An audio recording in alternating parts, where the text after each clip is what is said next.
হ্যাঁ, রাস্তায় চিপ পড়ে আছে, যাই আমি ওইগুলো নিয়ে নি। আমি চিপস খাবো। হ্যাঁ, এই গরিব আমার চিপস খেয়ে নিচ্ছে। দাঁড়া, ওকে দেখাচ্ছি মজা। এই গরিব দে আমার চিপস। হ্যাঁ, আমার চিপস নিয়ে গেল। আমি এই চিপসটা এখানে বসে খেয়ে ফেলি। এই তো চিপস খাওয়া শেষ। এবারে চিপসের প্যাকেটে বালু ভরে নেই। এবার যাই ওই গরিবটাকে দিয়ে দেই।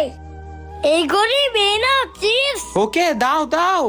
হ্যাঁ, এই চিপসের প্যাকেটে বালু ভরে দিয়েছি। এবারে এই গরিবে বুঝবে মজা। হে হে হে, আমি চিপস খাবো, কি মজা কি মজা, হে হে। হ্যাঁ, আরে এটা কিভাবে সম্ভব? এই চিপসের প্যাকেটে কিভাবে চিপস এলো?